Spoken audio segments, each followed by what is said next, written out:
desculpe. Isso. E o Flamengo já é campeão carioca, não é isso? Calma, isso. Temos um time do outro lado, né? Campeão da Libertadores. Temos 3 times. Mas será muito difícil. Não, mas O time do Tite pega 3 gols. Agora sim, o coisa ruim está de volta. Eu tenho algo a dizer sobre isso. Ser bom.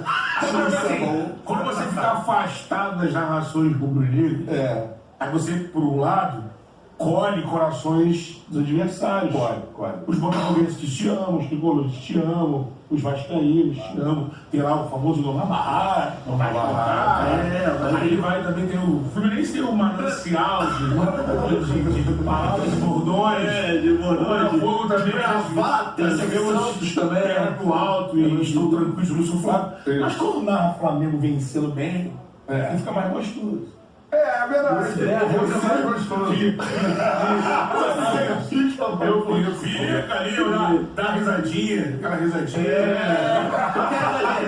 Olha bem pra câmera. Você vê que ele tá ali, sabe, incandescente, assim. É o Mengão, pô. Flamengo. Coisa ruim está de volta. Eu tenho algo a dizer, eu acionei e ativei o modo iludido. Tá correto, né? Eu tô iludido com o titismo. Não só com o titismo, mas sem mais, que eu até publiquei no meu Instagram, compartilhei. O Você é Arrascaeta. apaixonado por um homem? Demais. Se chama Adenor. Tite, mas assim, o Arrasca no modo falastrão ali, no sentido líder, de faixa, é um galã. É bonito. O Uruguai, quando é líder, dá certo. Normalmente. Geralmente o Uruguai bota pra fora o sangue de charrua. É. E ele tava lá, não é de hoje que ele tá ali. Eu tenho ouvido falar disso. Lugano, Luiz Soares, só. Pô, exatamente, né? E eu assim, já não é de hoje que o Tite mesmo fala nas coletivas que o Arrascaeta que assumiu a braçadeira depois com a saída por questões médicas do Gerson, tem isso no campo, a exuberância, lógico. Tem o lado do Diniz, que a gente vai falar muito aqui. Quando dão espaço também, o time já é bom. Tá no processo de evolução, não toma gol, tá Tem ajustando. uma diferença, time falando esse ano pro ano passado, que está voando fisicamente. Fábio Macerijano. É isso aí. Ele é um cara reconhecidamente bom. E outra coisa, né? Não dá soco em jogador. Todo mundo no meio campo joga bola. Também tem isso. Isso é uma busca dos clubes. E às vezes você não consegue ter todos os seus nomes aí no meio. E aí, amigo, os caras de lado fazem um trabalho de marcação que é o equilíbrio do Tite. Tem o Pedro aí encantado. E foi um massacre, cara. Foi a primeira vez que eu vi o Fluminense do Diniz ser massacrado da forma que foi. Mesmo sim. E com isso, eu acho que o Flamengo é o grande, gigantesco favorito para vencer o Campeonato Carioca. Isso aí a gente não pode abaixar pelo futebol que tá jogando. Sim, se olhar pro campo, cara. Então não pode repetir o Carioca do ano passado, né? Não é a única seita aí de boa no futebol brasileiro. Tem mais seitas por aí. Aqueles caras que têm os seus seguidores incondicionais. Isso é péssimo, inclusive na imprensa. Então você tem gente ali que, porra, cara, o cara acha que o Diniz vai estar sempre certo. E tem os que detestam o Diniz e acham que ele está sempre errado. Não é uma coisa nem outra, né? E assim, outra coisa que é importante, o Fernando Diniz, ele não é um revolucionário do futebol. Ele não é o novo Cruyff, como disse lá o seu auxiliar, né? Não tem cabimento, isso é uma bobagem colossal. O Diniz só tem uma coisa diferente da vala comum que imperou no futebol brasileiro durante um bom tempo, de técnicos de rejeição à bola conseguindo sucesso. E foram nomes importantes, que ganharam títulos com times que não gostavam da bola, jogando no erro do adversário, jogando ali muito fechadinho, uma bolinha parada, e que aquilo ali afundou o nível do futebol brasileiro. Foi muito bom para o clube que foi campeão, para o técnico, ficou na história legal, mas em termos de desenvolvimento do jogo, de melhoria do jogo, não teve nada, andou para trás. E ele tem um diferencial, sim, em relação a essa vala comum, que é o camarada que não rejeita a bola.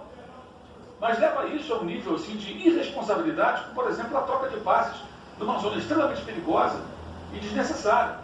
Porque no equilíbrio proposto pelo Tite, né, você ainda tem ali um ponto de desequilíbrio, que é o mau aproveitamento das chances criadas pelo Flamengo, que é um crônico e antigo problema do time, com diferentes técnicos e com mudanças de jogadores.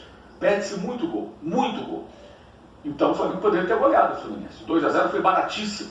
Um técnico que sabe fazer isso bem, e como ele tem vários jogadores bons sempre do meio para frente, não tomando gol em nenhum jogo, é bem provável que ele vença todos os jogos. E acho que essa é o sinal da temporada, é o sinal que a enquete dá, como disse o Trajano. Você recebe consistência em relação ao Flamengo Uma consistência que a gente não via há algum tempo, né? Por troca de treinadores, por mudanças e tudo mais, pela bagunça, e eu acho que o Flamengo está no trilho, diferentemente do ano passado, porque o estadual parece uma brincadeira, mas ele mostra muita coisa. Ele dá sinais e ele provoca sequelas, isso que é mais importante. E o que nós estamos vendo em relação ao Fluminense são sequelas, porque um time que não ganha um clássico de nenhum rival há mais de 12 partidas, o torcedor não gosta. Ele pode ser campeão da Libertadores, pode ser campeão da Recopa, pode jogar a la Diniz, bonito para lá e para cá, mas se você não ganha do seu rival, nenhum dos rivais, há 12 jogos você tem um problema, certo? Essa é uma situação que o Fluminense vai ter que lidar. E mais, você pegar o trabalho inteiro do Fernando Diniz, você tem ótimos jogos do Fluminense, memoráveis em casa e quase nenhum fora. Tem isso também para a temporada extra estadual. Então tem uma situação aí. O estadual ou os estaduais, eles apenas de novo, no início da temporada, reforçam o poder de Flamengo e Palmeiras. Só que dessa vez, o Palmeiras parece ter pela frente um adversário com consistência e não só com talento, se é que você me entende. E até xingou o Diniz de burro, boa parte da torcida que estava ali. Realmente aí é futebol brasileiro em estado puro. E aí se instala um debate. Você pode criticar o treinador que no ano passado fez um trabalho que levou o Fluminense à maior conquista de sua história, um trabalho brilhante, ou o fato de o Fluminense ter sido brilhante no ano passado deve dar uma paciência maior para esse ano, você não olhar para os chamar de problemas. burro não é criticar. Não, entendo. Você tem essa questão que o burro Cara, é um termo inapropriado. Eu acho o seguinte, chamar qualquer pessoa de burro é extremamente ofensivo. Você chegar e chamar, por causa de uma má atuação que o Fluminense teve, de um domínio total do Flamengo, você chegar e definir que aquele técnico do Fluminense, Fernando Diniz, é burro, você não está sabendo contra-argumentar. Você pode chegar, discordar da formação, da maneira que o time está se comportando. Agora, chamá-lo de burro, ou como se por acaso, no sábado que vem, o Fluminense vai lá, vira o confronto, se classifica para a final, e aí o Tite é burro, cara, isso é... Você sabe de quem é a culpa do Diniz ter sido chamado de burro? Dele próprio. Vou explicar. No ano passado, vou explicar uma manchete, né? A culpa é do próprio Diniz ter sido chamado de burro. No ano passado, aconteceu, no meu entendimento, algo anormal. E, aliás, ligado aos dois clubes. O desempenho horrível do Flamengo, porque com o elenco que já tinha no ano passado... Jamais liderou o Campeonato Brasileiro. Não liderou, não conquistou nada. Então, assim, os trabalhos do Vitor Pereira, do Sampaoli, muito ruins, né? Então, assim, o fato de o Flamengo ter tido uma temporada horrível foi anormal pela qualidade que o elenco tem. E o Fluminense ter chegado tão longe foi no mínimo atípico, inédito na história do futebol sul-americano, uma equipe com tantos titulares acima de 33 anos, ter jogado não só o futebol, mas conquistado o que o Fluminense conquistou.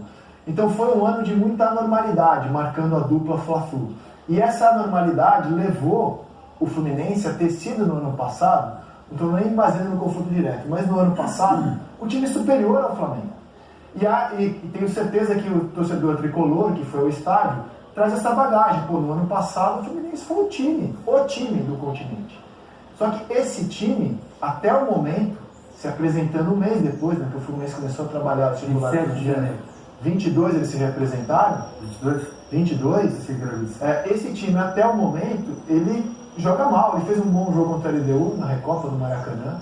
Mas ele é um time de rendimento ruim, até mesmo estando com o elenco mais encorpado. Então, como o Diniz criou a expectativa de você sempre esperar do Fluminense algo anormal, quando ele não acontece, quando acontece algo mais dentro do que eu acho que é a normalidade, o Flamengo ser dominante pelos jogadores que tem, aí o treinador paga o preço pela expectativa que o trabalho dele gerou no ano passado. Vai ter escolha em cima. Bom, vamos lá. A mídia toda já está dizendo e afirmando que acabou, que não dá mais, que é praticamente impossível. Na verdade, eles não estão falando nem praticamente, viu? Eles estão falando totalmente impossível do Fluminense conseguir reverter essa situação e ainda conseguir essa classificação.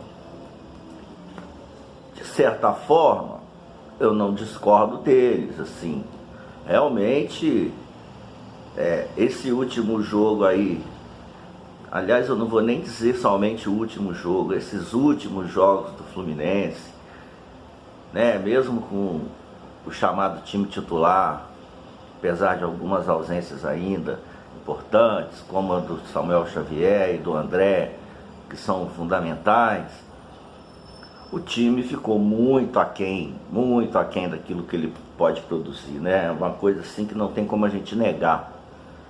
E vocês sabem como são analistas aí desses canais, né? Eles são de momento.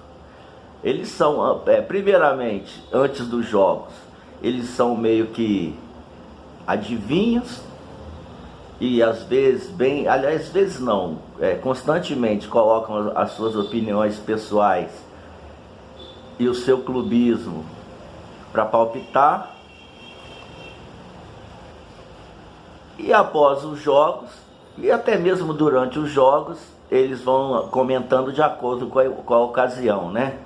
Se o time está jogando muito bem, o outro está jogando muito mal, aí eles começam a supervalorizar esse time, principalmente quando né, os queridinhos.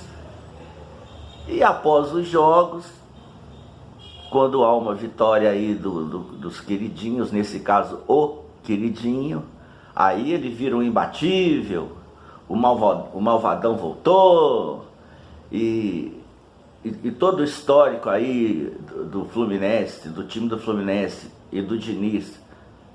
E aí, falando do Diniz, eu boto aqui aspas, que o Diniz tem errado, tem sido teimoso em escalação, em substituições, em insistir em uma única alternativa de jogo. Isso daí também não podemos negar. Mas estão todos aí colocando o Fluminense como já eliminado, como já derrotado. E é aquela velha máxima do futebol, né? Só acaba quando termina. Temos mais um jogo, 90 minutos ainda a serem disputados. E mais uma vez insisto, é uma situação muito difícil, muito improvável. Ninguém aqui é maluco de dizer o contrário.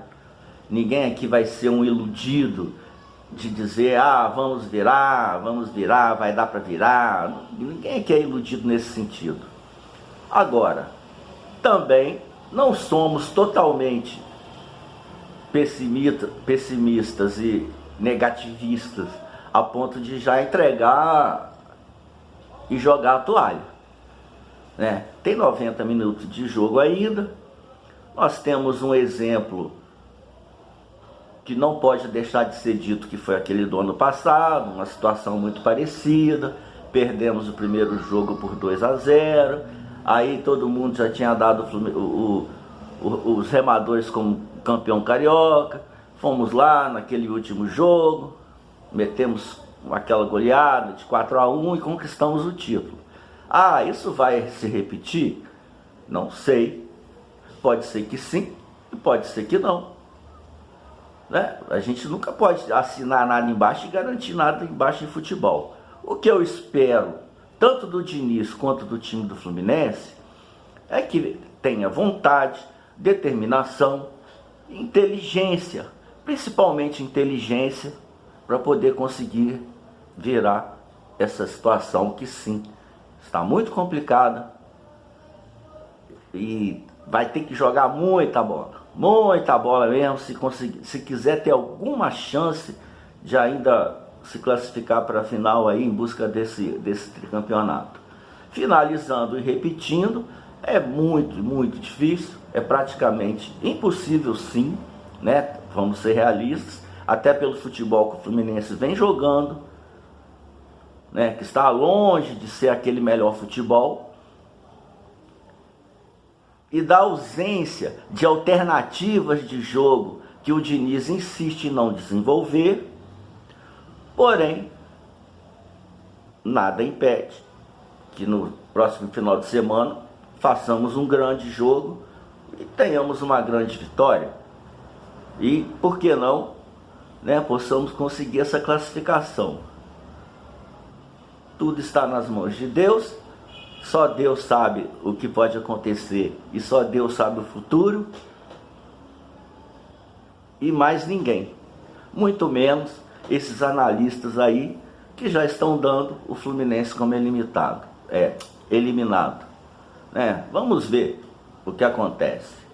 Não acabou ainda, e quando acabar, se acontecer, a gente vai aqui admitir que realmente não deu. Agora, fica aqui um aspas também de raciocínio. Engraçado é que nos últimos 2 anos, Carioca não valia de nada. O Fluminense foi campeão, foi bicampeão, inclusive da Taça Guanabara. Aí nós víamos esses mesmos comentaristas, torcida deles, dizendo: ganhou Carioca, Carioca não vale nada. E, incrivelmente, esse ano o Carioca passou a ter uma importância fundamental, né? Eu resumo isso a uma única palavra: carência. Eles estão tão carentes de qualquer título que o Carioca passou a ser final de Mundial. É isso aí, saudações tricolores, e vamos ver o que acontece, e sem desistir nunca. Vitória Fluminense.